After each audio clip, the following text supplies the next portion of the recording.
Welcome to lesson 9.4. In this video, we'll be discussing vectors and vector-valued functions. First, what are vectors? A vector is a directed line segment that has both direction and magnitude. A vector might look something like this. The direction of the vector is indicated by the way that the arrow is pointing, and the magnitude is indicated by the length of the arrow. A vector can be written in component form, which looks like this, x, y, with these brackets around it.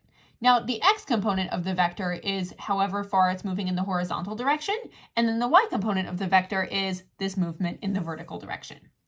The official definition for a vector-valued function, which is a bit confusing, it's a function whose domain is a subset of real numbers and whose range is a set of vectors. Now, what this looks like in component form, we have r of t, the vector-valued function, is equal to the vector x of t, y of t. Now, notice that when it says the function whose domain is a subset of real numbers, the domain in this case is referring to t, the time, and t is the parameter. Now, the output, or the range in this case, which we normally think of as the y values, but really it's just referring to the output, that's going to be whatever this vector is. At any given time, you get a certain vector. R of t is the actual vector-valued function, x of t and y of t are called the component functions, and t is our parameter.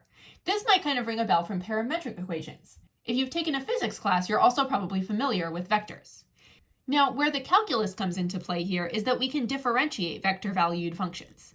If r of t, the vector-valued function, is equal to the vector given by x of t, y of t, then r prime of t, that derivative of that vector-valued function, is going to be given by the vector of x prime of t, y prime of t. Let's take a look at an example. If g is the vector-valued function given by g of t equals 3 times the cosine of 2t, t cubed minus 5t squared, this would be the x component and this would be the y component, what is g prime of t? G prime of t is going to be written as a vector. That's something to keep in mind. We're going to differentiate the x component and the y component while keeping this in vector notation. The derivative of 3 times the cosine of 2t with respect to t, we're going to have to use the chain rule here.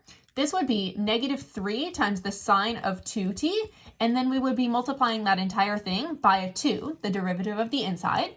That's the derivative of the x component. The derivative of the y component, we just use the power rule right here. That would be 3t squared minus 10t. Now we can clean this up just a bit. We can say g prime of t, the derivative of that vector-valued function, is equal to the vector given by negative 6 times the sine of 2t, 3t squared minus 10t. And that would be our response. Let's try a multiple choice question. The vector-valued function f is defined by f of t equals the vector given by 4e to the power of t, 3t times the sine of t. Which of the following is f prime of pi over 2? If we want to find f prime of pi over 2, we first have to find f prime of t. To find f prime of t, remember that f prime of t is going to be a vector. So we're going to set this up in vector notation, and then we'll differentiate the x component and the y component.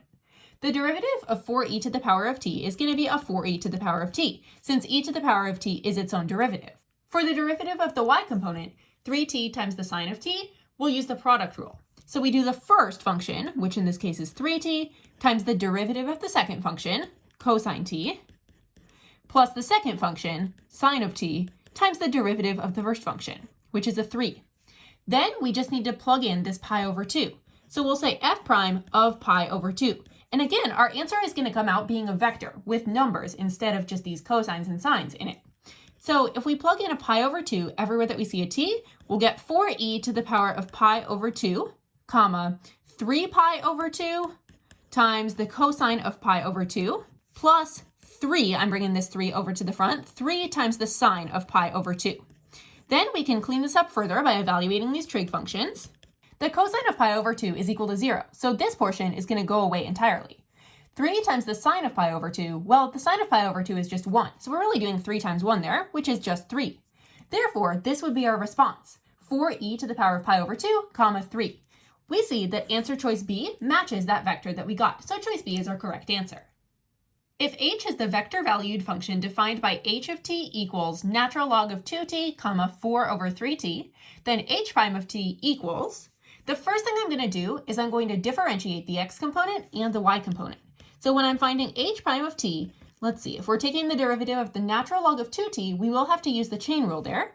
The derivative of the natural log of x would be 1 over x. So if we take the natural log of 2t, that derivative is going to be 1 over 2t. Then we multiply that by the derivative of the inside function, the 2t, which is going to be a 2. Then to differentiate the second function, we have to keep in mind that 4 over 3t is really the same thing as 4/3 times t to the power of -1. So if we're differentiating that, what we have to do is use the power rule. That's going to be -4/3 times t to the power of -2. Then we can do a little bit of cleanup here to make this match one of our answer choices. If we have 2 over 2t, that's just going to be 1 over t for the x component. And then for the y component, we can change this to be -4 over 3t squared. This matches choice D. So choice D is our correct response. The vector-valued function g is defined by g of t equals 3 minus 4t cubed, comma, t squared over 8 minus t. Which of the following is g double prime of 2? Just like we can take second derivatives of regular equations or parametric equations, we can take second derivatives of vector-valued functions as well. We'll begin by finding g prime of t, the first derivative. So that, again, is going to be in vector format. We're going to differentiate the x component and the y component. The derivative of 3 minus 4t cubed, the 3 is going to go away entirely, and then we'll be left with -12t squared. The derivative of the second portion, which is t squared over 8 minus t, that's going to be, let's see, well, we would bring the 2 out to the front, and then that would be 2/8 or 1/4 t to the power of 1, or just a plain t. And then the derivative of that -t makes a -1. So that would be our g prime of t. However, we're looking for g double prime of t, so we can repeat that process one more time. Derivative of -12t squared is going to be -24t. Derivative of 1/4 t minus 1 is going to be 1/4. Now, if we're looking for g double prime of 2 specifically, that means that we have to plug in a 2 everywhere that we see a t. So that's going to be -24 times 2, or -48, comma, 1/4. This matches answer choice B. Now let's take a look at differentiating vector-valued functions in the context of motion, which is how it's often assessed on the AP exam. For time t greater than 0, the position of a particle moving in the xy plane is given by the vector -4t squared, comma, natural log of 2t. What is the velocity vector of the particle at time t equals 3?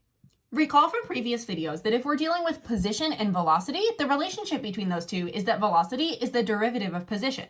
So we're given this position vector, -4t squared, comma, natural log of 2t. To find the velocity vector, we just need to take the derivative of that. And then for the velocity at t equals 3, we'll plug in a 3. So I'm going to use v of t to denote the velocity vector. That's going to be the derivative of this position. The derivative of -4t squared is going to be -8t. And the derivative of the natural log of 2t is going to be 1 over 2t times 2. We can clean that up just a bit. We'll say v of t is equal to the vector -8t, comma, 1 over t, since those 2's are going to cancel. Then we can plug in 3, since it says the velocity vector of the particle at time t equals 3. V of 3 is going to be equal to -8 times 3, or -24, comma, 1/3. This matches answer choice B. Let's try one short free response question. I forgot to put the little calculator symbol on this one, but the graphing calculator is okay to use on this problem. For time t being greater than or equal to 0, a particle moves in the xy plane with position x of t, y of t, and velocity vector t plus 3 squared times the natural log of t plus 2, comma, cosine of t to the power of 0.88. Find the acceleration vector of the particle at time t equals 1.7. So this is kind of an interesting problem because they gave us the velocity vector and they're asking us for the acceleration vector. So we only need to take the derivative once. If they'd given us position, like in that previous multiple choice question, then we would take the derivative twice. But in this case, if we're just trying to find that acceleration vector, we're going to take the derivative of this once, and we're going to take the derivative of both of these at t equals 1.7. So what we're really trying to find here is we're trying to find the second derivative of position because that's our acceleration. So we would have x double prime of t, comma, y double prime of t.